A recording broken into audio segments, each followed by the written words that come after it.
Hello and welcome to my second video on undertaking a solo Disney World trip. The first video asked whether going on a solo Disney World trip was complete madness, and we outlined some of the reasons why it wasn't. This video asks, should I go on a solo Disney World trip?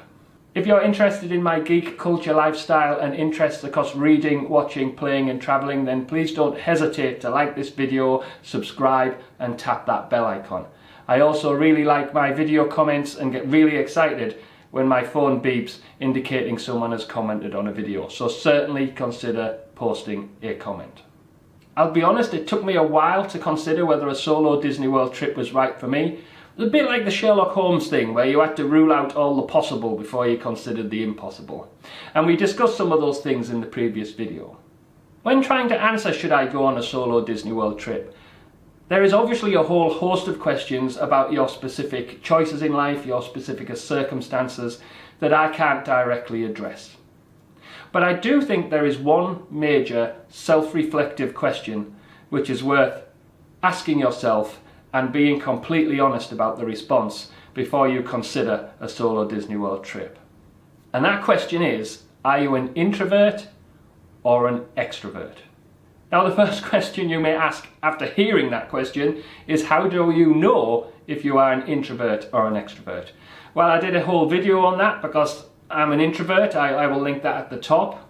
But this video is about discussing that exact question and how it relates to should I go on a Disney World solo trip. So are you an introvert or an extrovert, and how do you decide? Ask yourself this: which situations do you have to spend energy to get through, rather than what types of situations do you just feel naturally relaxed in and you're not really expending energy to get through them? As an example, I am perfectly happy alone. I currently live alone, other than with Daisy Dog, obviously. I'm perfectly happy alone with my thoughts, working through stuff, doing creative stuff in my head, thinking out problems, and basically I expend zero energy to be on my own, or in very small groups with friends. I've given talks at redundancy seminars and I've absolutely enjoyed those. But the key thing is, I spend energy to do that. It doesn't come naturally, it's not a natural flow. I have to put effort, thought and energy into getting through those situations, even though I do enjoy them. Now imagine if your solo Disney World holiday puts you in those situations where you have to spend that energy for anywhere to 3 to 14 days. If you get that wrong, that is one major reason why your solo Disney World holiday may fail. Now, the answer of whether you're an extrovert or an introvert isn't, should I go on a Disney World holiday, yes or no, but what it does is very much tells you what the shape of your solo Disney World holiday should take.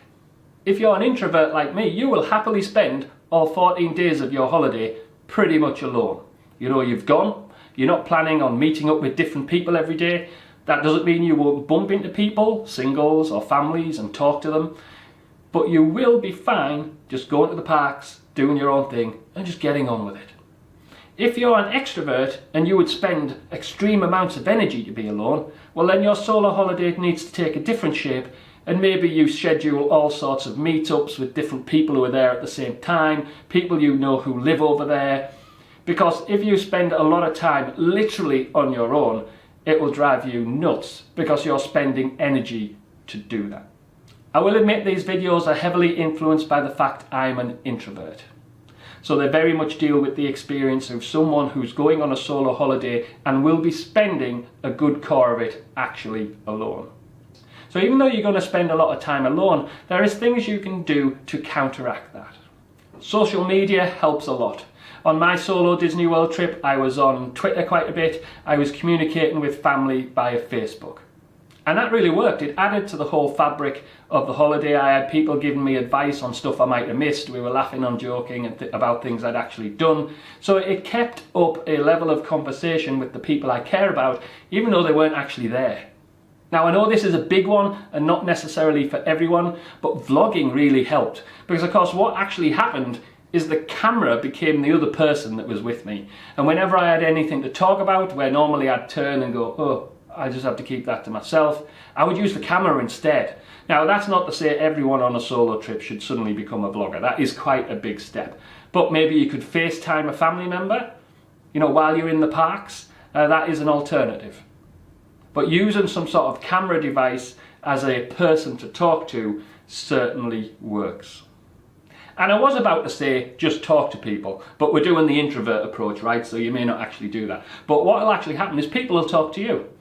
I got involved in numerous conversations on my Solo World Disney trip. Just people would just talk to me, you know, on the bus, waiting for fireworks to start. It just wasn't really a problem. Now, what was really weird is a lot of those people seemed to be on their own. You know, I had no idea whether they were on a solo Disney World trip or whether they just happened to be on their own in that instance.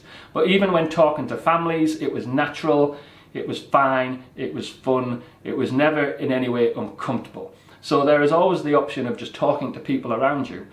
Whenever it happened to me, it was an enjoyable experience. Okay, to summarise, before you consider should I go on a Disney World trip, there is probably numerous things about your life and the fabric of the people around you that you need to consider.